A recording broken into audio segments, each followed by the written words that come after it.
सुंदरपुर गांव में रोहन और सोहन नामक दो भाई रहते थे। रोहन जहां बहुत पैसे वाला था, वहीं सोहन बहुत गरीब था।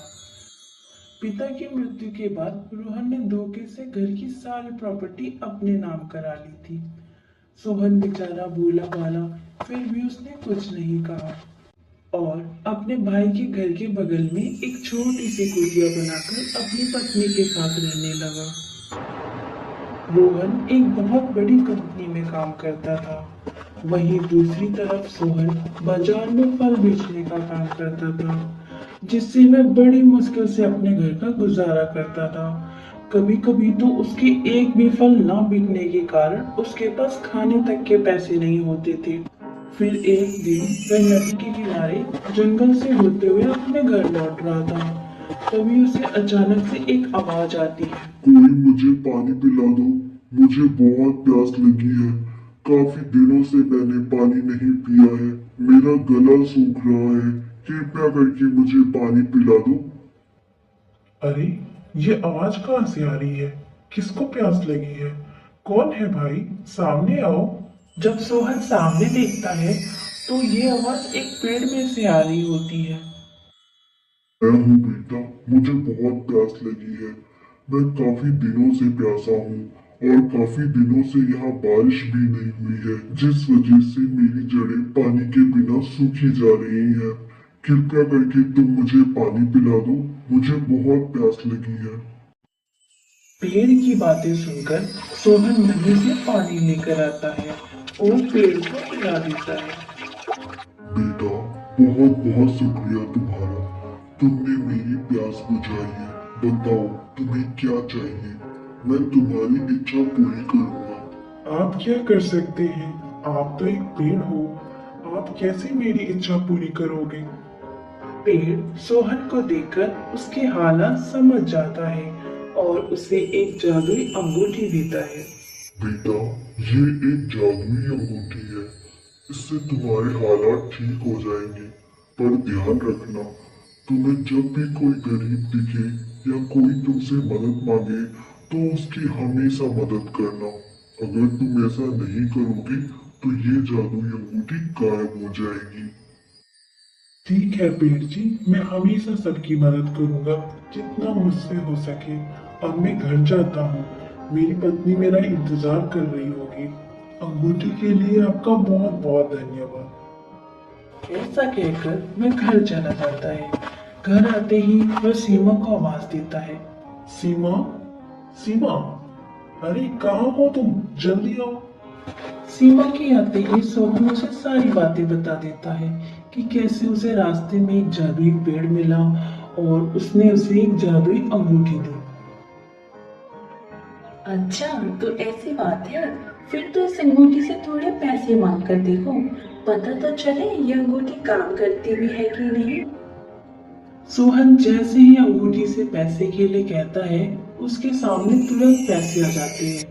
पैसों को देखकर वे दोनों बहुत खुश हो जाते हैं। फिर ऐसा वे रोज रोज करने लगते हैं। जब भी उन्हें किसी चीज की जरूरत होती, वह जादुई अंगूठी से मांग लेते थे। साथ ही साथ सोहन गरीबों की भी मदद करता था। अंगूठी की मदद से सोहन के हालात धीरे धीरे सुधरते गए तथा उन पैसों से सोहन ने बाजार में एक टीवी की दुकान खोल ली।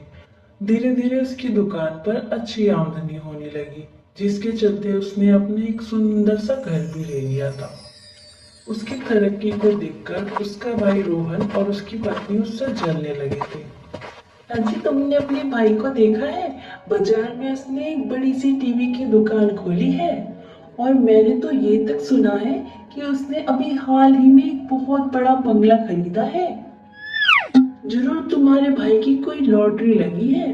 कल तक तो उसके पास खाने तक के पैसे नहीं थे और आज देखो इतना बड़ा बंगला ले लिया और उनकी बाजार में इतनी बड़ी टीवी की दुकान है। कोई तो चक्कर जरूर है। हमें पता लगाना चाहिए आखिर माजरा क्या है। तुम ठीक कहती हो। हम आज ही सुमन के घर जाएंगे और पता लगाएंगे कि उसके पास इतने सारे पैसे कहाँ से आए। रोहन और उसकी पत्नी सोहन के घर आते हैं। अरे भैया, आप आइए आइए ना, बैठिए। बहुत दिनों बाद आना हुआ आपका। अरे सोहन, तू तो मुझे भूल ही गया कि तेरा कोई भाई भी है। तू ना ही हमारे घर आता है, ना ही तू हमसे कभी फोन पे बात करता है। अरे नहीं भैया, कैसी बात कर रही हो आप? ऐसा कुछ नहीं है। सीमा, सीमा, इधर आओ, देखो कौन आया है।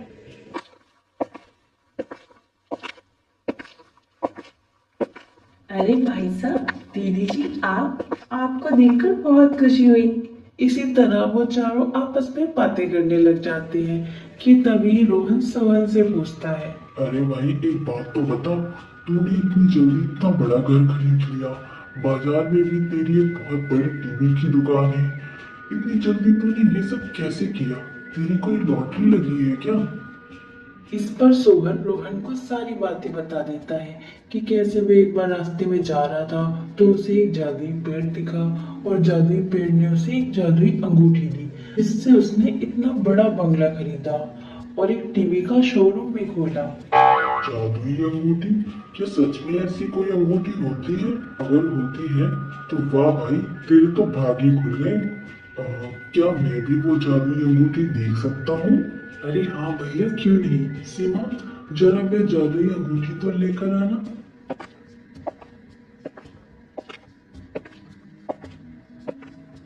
सीमा घर में जाती है और वह जादुई अंगूठी लाकर सोहन को दे देती है।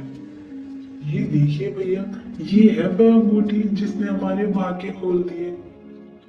अंगूठी की चमक देखकर रोहन की पत्नी के मन में लालच आ जाता है। वह उस समय तक कुछ नहीं कहती, लेकिन उसके मन में अंगूठी को लेने का लालच आ जाता है। थोड़ी देर बाद वो रोहन के साथ घर वापस आ जाती है और रोहन से कहती है, देखा तुमने, तुम्हारे भाई का इतना बड़ा घर खरीदने के पीछे का क्या राज है? वह जादुई अंगूठी, सब उसी की वजह से हुआ है। अगर वह जादुई अंगूठी हमारे पास आ जाए तो हम उनसे ज्यादा अमीर हो सकते हैं और फिर हमारे पास कभी किसी चीज की कमी नहीं रहेगी। लेकिन वह अंगूठी तो सोहन के पास है ना। तो क्या हुआ, आज सोहन के पास है लेकिन कल हमारे पास होगी। हमारे पास? पर कैसे? आप देखते जाइए, बस रात होने का इंतजार कीजिए। तुम क्या करने वाली हो? क्या चल रहा है तुम्हारे दिमाग में? कहीं तुम उस अंगूठी को चुराने वाली तो नहीं हो? बस ऐसा ही समझ लीजिए और रात होने का इंतजार कीजिए। ऐसे वे दोनों रात के समय चुपके से सोहन के घर में घुस जाते हैं और उस अंगूठी को चुराकर अपने घर ले आते हैं। चलो, ये अंगूठी तो हमें मिल गई। अब जल्दी से इससे सारे पैसे मांग लेते हैं ताकि हम तुम्हारे भाई से ज्यादा अमीर हो जाएं। रोहन जैसे ही अंगूठी से पैसे मांगता है, अंगूठी में से बहुत सारा धुआं निकलने लगता है। धीरे धीरे वह धुआं पूरे घर में फैल जाता है। उस धुएं में रोहन और उसकी पत्नी दोनों बेहोश हो जाते हैं और वह अंगूठी वो वापस सोहन के घर चली जाती है।